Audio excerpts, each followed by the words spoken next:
વડોદરા ખાતે પીએમ મોદીના હસ્તે ભારતીય વાયુસેનાના પહેલા પ્રાઇવેટ ટ્રાન્સપોર્ટ એરક્રાફ્ટ નિર્માણના પ્લાન્ટનું ખાતમુહૂર્ત થવા જઈ રહ્યું છે। વડોદરાના લેપ્રેસી ગ્રાઉન્ડ ખાતે આયોજિત કાર્યક્રમમાં સંરક્ષણ મંત્રી રાજનાથસિંહ સંબોધન કરી રહ્યા છે। સીધા अपने सतीत्व और तपोबल से उन्होंने सृष्टि की सर्वोच्च शक्तियों यानी ब्रह्मा, विष्णु और महेश को अपने आंगन में बालक बनाकर खिलाया था। आने वाले समय में रक्षा क्षेत्र की विश्व की बड़ी शक्तियां गुजरात के आंगन में खेलेंगी, ऐसा मेरा पक्का विश्वास है। इस अवसर पर अधिक कुछ न कहते हुए मैं अपनी गरिमामयी उपस्थिति प्रदान करने के लिए माननीय प्रधानमंत्री जी को हार्दिक धन्यवाद देता हूं। मैं इस समारोह में अपनी उपस्थिति प्रदान करने के लिए आप सभी को धन्यवाद देते हुए अपना निवेदन यहीं समाप्त करता हूं।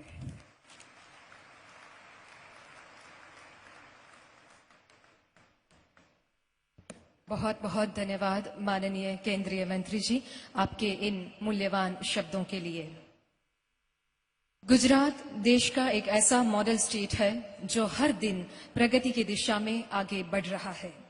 माननीय मुख्यमंत्री जी के नेतृत्व में गुजरात में बनाई गई इंडस्ट्रियल पॉलिसी तथा यहाँ के बिजनेस फ्रेंडली वातावरण ने हमेशा से छोटे व बड़े उद्योगों को अपनी ओर आकर्षित किया है। आत्मनिर्भर भारत के लिए आत्मनिर्भर गुजरात इस मंत्र को साकार कर रहे गुजरात राज्य के माननीय मुख्यमंत्री श्रीमान भूपेंद्र पटेल जी को अब हम सादर आमंत्रित करते हैं आज के इस अवसर पर अपने उद्बोधन के लिए।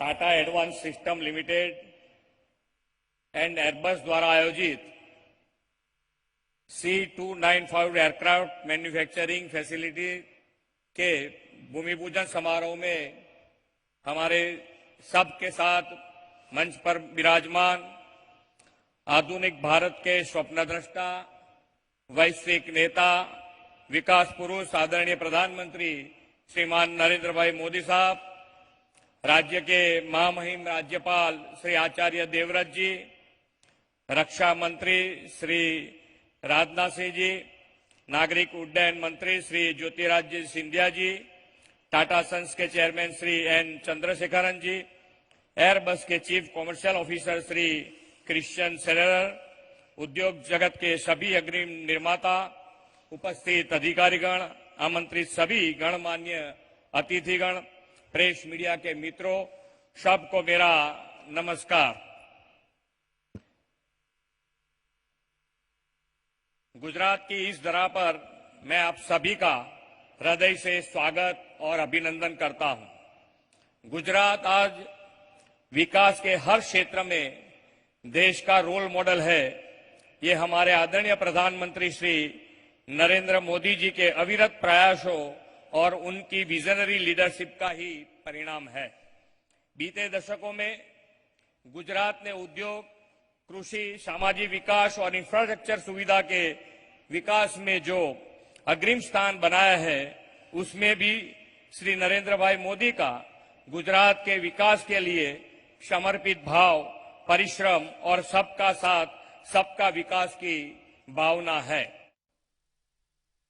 टाटा सन्स के चेयरमैन, एयरबस इंटरनेशनल के चीफ कॉमर्शियल ऑफिसर, डिफेंस और एविएशन सेक्टर के उद्योगों के साथ जुड़े सभी साथी, देवी और सज्जनों, नमस्कार। આપણે ત્યાં ગુજરાતમાં તો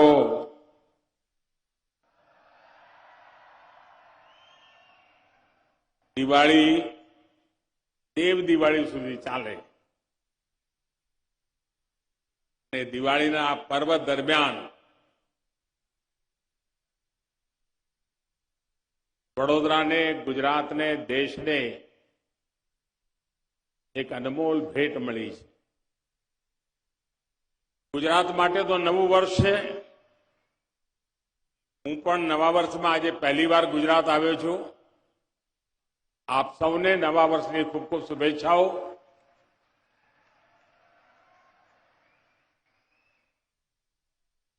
आज भारत को दुनिया का बड़ा मैन्युफैक्चरिंग हब बनाने की दिशा में हम बहुत बड़ा कदम उठा रहे हैं। भारत आज अपना फाइटर प्लेन बना रहा है। भारत आज अपना टैंक बना रहा है, अपनी सबमरीन बना रहा है, और सिर्फ इतना ही नहीं, भारत में बनी दवाइयां और वैक्सीन भी आज दुनिया में लाखों लोगों का जीवन बचा रही है। भारत में बने इलेक्ट्रॉनिक गैजेट्स, भारत में बने मोबाइल फोन, भारत में बनी कारें आज कितने ही देशों में छाई हुई है। Make in India, make for the globe, इस मंत्र पर आगे बढ़ता रहा भारत आज अपने सामर्थ्य को और बढ़ा रहा है। अब भारत ट्रांसपोर्ट प्लेन का भी बहुत बड़ा निर्माता बनेगा। आज भारत में इसकी शुरुआत हो रही है और मैं वो दिन देख रहा हूं जब दुनिया के बड़े पैसेंजर प्लेन्स भी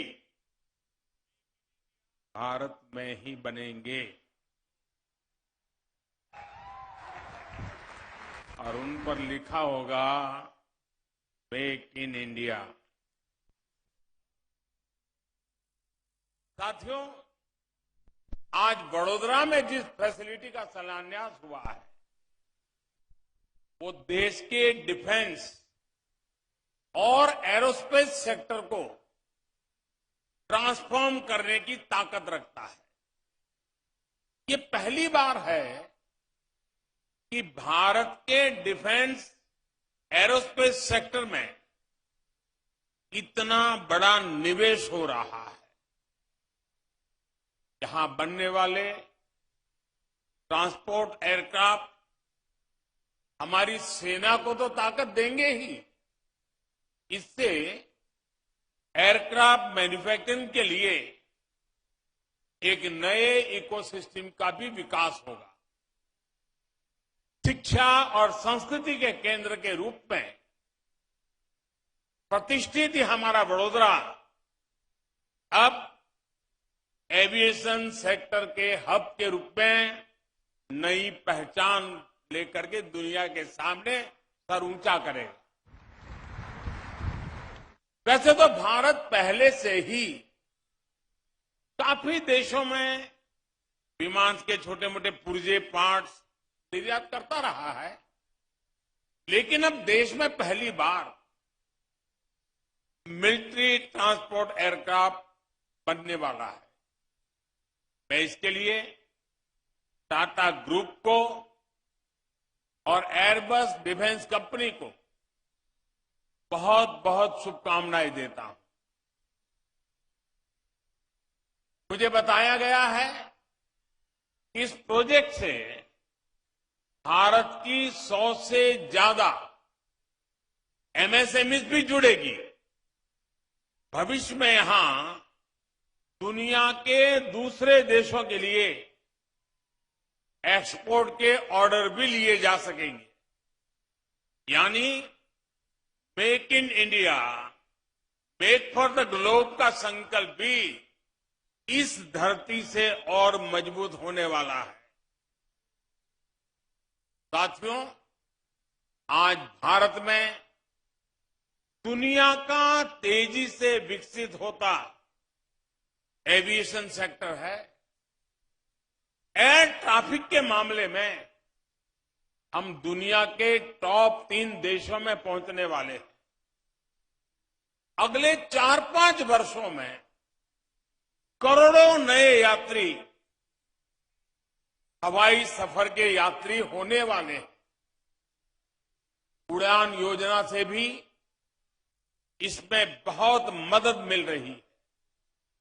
अनुमान है कि आने वाले 10-15 वर्षों में भारत को करीब करीब 2000 से ज्यादा पैसेंजर और कार्गो एयरक्राफ्ट की जरूरत होगी। अकेले भारत को 2000 एयरक्राफ्ट की जरूरत होना यानी यही बताता है कि विकास कितना तेजी से होने वाला है। इस बड़ी डिमांड को पूरा करने के लिए भारत अभी से तैयारी कर रहा है। आज का यह आयोजन भी उसी दिशा में एक महत्वपूर्ण कदम है। साथियों, आज के इस आयोजन में विश्व के लिए भी एक संदेश है। आज भारत दुनिया के गोल्डन अपॉर्चुनिटी के लेकर के आया है।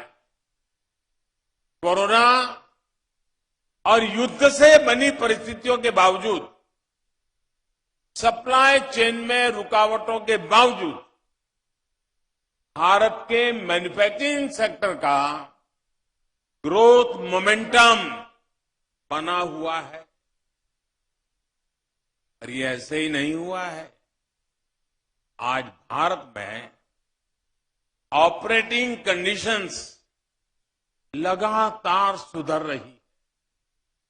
आज भारत में जोर कॉस्ट कॉम्पिटिटिवनेस पर है, क्वालिटी पर भी है। आज भारत लो कॉस्ट मैन्युफैक्चरिंग और हाई आउटपुट आउटकम का अवसर दे रहा है। आज भारत के पास स्किल मैन पावर का बहुत बड़ा टैलेंट पूल है। बीते 8 वर्षों में जो रिफॉर्म्स हमारी सरकार ने किए, उन्होंने भारत में मैन्युफैक्चरिंग का एक अभूतपूर्व एनवायरमेंट तैयार कर दिया है। ईज ऑफ डूइंग बिजनेस पर जितना जोर आज भारत का है, उतना पहले कभी नहीं था। कॉर्पोरेट टैक्स स्ट्रक्चर को आसान बनाना हो, उसे ग्लोबली कॉम्पिटिटिव बनाना हो, अनेक सेक्टर्स में ऑटोमेटिक रूट से 100% एफडीआई का रास्ता खोलना हो, डिफेंस, माइनिंग, स्पेस जैसे सेक्टर्स को प्राइवेट कंपनियों के लिए खोलना हो, लेबर रिफॉर्म्स करना हो, 29 सेंट्रल लेबर लॉज को सिर्फ 4 कोड्स में बदलना हो, 33,000 उससे ज्यादा कंप्लायंसेस को खत्म करना हो, दर्जनों टैक्सेस के जाल को खत्म करके एक गुड्स एंड सर्विसेज टैक्स बनाना हो। भारत में आज इकोनॉमिक रिफॉर्म्स की नई गाथा लिखी जा रही। इन रिफॉर्म्स का बड़ा फायदा हमारे मैन्युफैक्चरिंग सेक्टर को ही मिल रहा है और क्षेत्र तो फायदा उठा ही रहे हैं। और साथियों, इस सफलता के पीछे एक और बड़ी वजह है, बल्कि मैं कहूंगा कि सबसे बड़ी वजह है, वो है माइंडसेट में बदलाव, मानसिकता में बदलाव। हमारे यहां लंबे समय से सरकारें इसी माइंडसेट से चली कि सब कुछ सरकार ही जानती है, सब कुछ सरकार को ही करना चाहिए। इस माइंडसेट ने देश के टैलेंट को दबा दिया, भारत के प्राइवेट सेक्टर का सामर्थ्य बढ़ने नहीं दिया। सबका प्रयास की भावना को लेकर आगे बढ़ रहे देश ने अब पब्लिक और प्राइवेट सेक्टर दोनों को समान भावना से देखना शुरू किया। साथियों, पहले की सरकारों में माइंडसेट ऐसा भी था कि समस्याओं को टाल दिया जाए, कुछ सब्सिडी देकर मैन्युफैक्चरिंग सेक्टर को जिंदा रखा जाए। इस सोच ने भी भारत के मैन्युफैक्चरिंग सेक्टर का बहुत नुकसान किया है। इस वजह से पहले न ही कोई ठोस नीति बनाई गई और साथ ही logistics, electricity supply, water supply, ऐसी जरूरतों को नजरअंदाज कर दिया गया। इसका परिणाम क्या हुआ? मेरे देश की युवा पीढ़ी इसको भली भांति जान सकती। अब आज का भारत एक नए माइंडसेट, एक नए वर्क कल्चर के साथ काम कर रहा है। हमने काम चलाओ फैसलों का तरीका छोड़ा है और विकास के लिए, निवेशकों के लिए कई तरह के इंसेंटिव लेकर आए हैं। होता नहीं था और इसलिए मैन्युफैक्चरिंग के क्षेत्र पर एक प्रकार से उदासीनता रही, उस पर कम ध्यान दिया गया। लेकिन आज भारत मैन्युफैक्चरिंग में भी सबसे आगे रहने की तैयारी में है। सेमीकंडक्टर से लेकर एयरक्राफ्ट तक हम हर क्षेत्र में सबसे आगे रहने के इरादे के साथ आगे बढ़ रहे हैं। ये इसलिए संभव हुआ क्योंकि पिछले 8 वर्षों में हमने स्किल डेवलपमेंट पर फोकस किया और उसके लिए एक माहौल तैयार किया। इन सारे बदलावों को आत्मसात करते हुए आज मैन्युफैक्चरिंग सेक्टर में भारत की विकास यात्रा इस पड़ाव पर पहुंची है। साथियों, हमारी सरकार की इन्वेस्टमेंट फ्रेंडली नीतियों का फल एफडीआई में भी दिखता है। पिछले 8 वर्षों में 160 देशों से ज्यादा की कंपनियों ने भारत में निवेश किया है। और ऐसा भी नहीं कि विदेशी निवेश सिर्फ कुछ इंडस्ट्रीज में ही आया हो।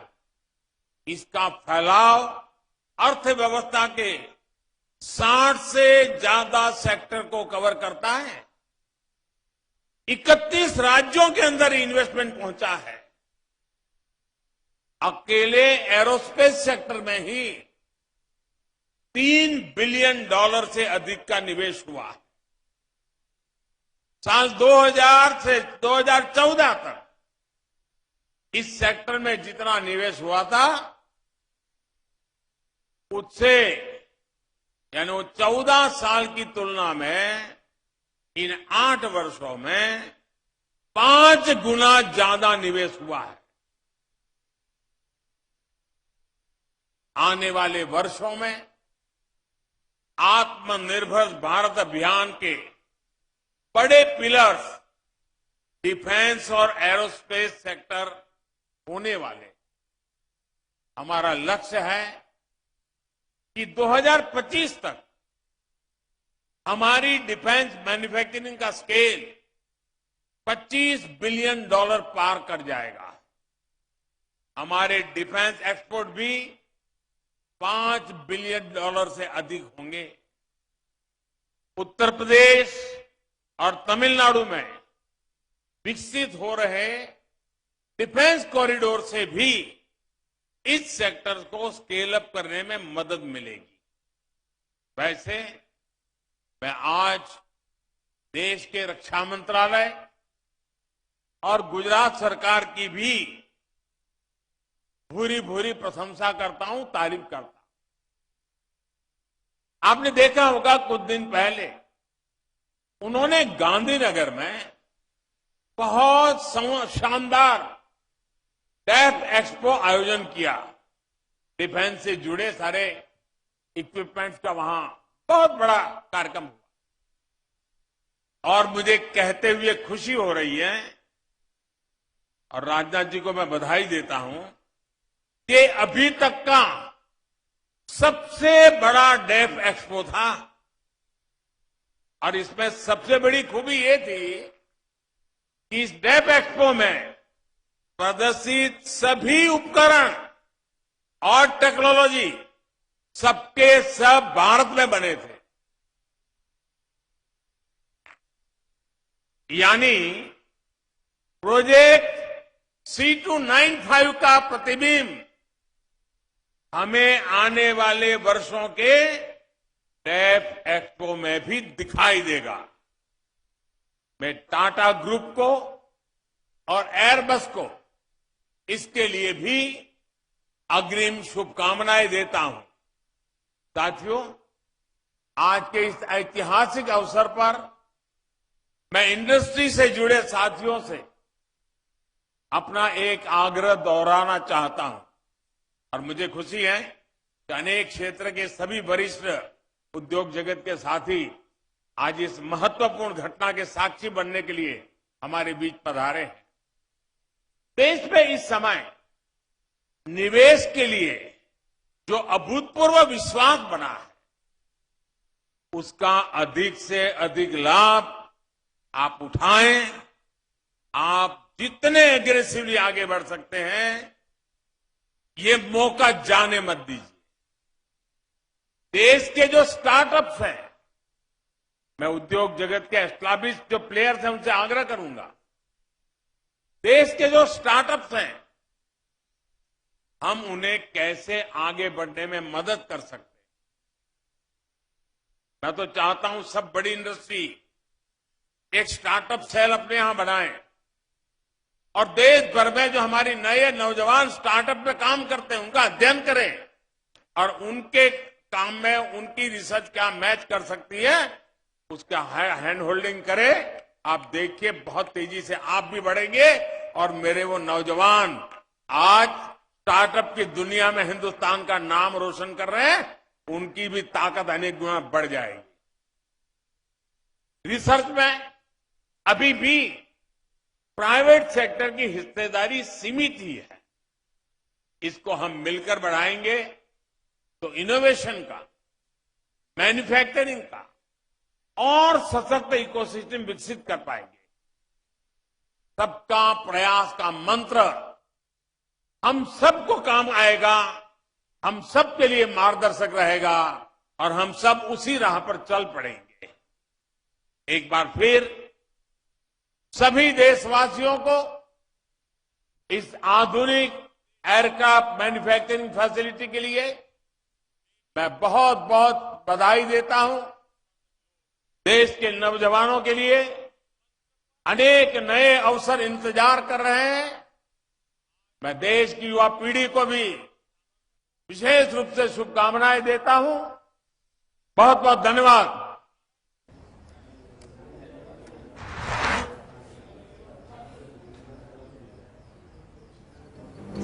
ભારતમાં ઇકોનોમિક રિફોર્મની નવી ગાથા લવાઈ છે તેવું પીએમ મોદીએ કહ્યું છે। અમે રોકાણકારો માટે પોલિસી સરળ બનાવી છે તેવું પણ પીએમ મોદીએ તેમના સંબોધનમાં જણાવ્યું। પહેલાની સરકારને દેશના ટેલેન્ટ પર ભરોસો નહોતો, હવે ભારત સતત આત્મનિર્ભરતા તરફ આગળ વધી રહ્યું છે। ત્યારે છેલ્લા 8 વર્ષમાં સ્કિલ ડેવલપમેન્ટ પર ફોકસ કરાઈ રહ્યું હોવાનું પીએમ મોદીએ કહ્યું છે। 60થી વધુ સેક્ટરમાં વિદેશી રોકાણ આવ્યું છે। ત્યારે સૌર એરક્રાફ્ટ સ્પેનથી તૈયાર થઈને આવશે તેવું પીએમ મોદીએ કહ્યું છે। તો પીએમ મોદી ગુજરાત મુલાકાતે છે, ત્યાં તેઓએ સભાને સંબોધન કર્યું છે। તો ભારતમાં ઇકોનોમિક રિફોર્મની નવી ગાથા જોવા મળી છે। અમે રોકાણકારો માટે પોલિસી સરળ બનાવી છે।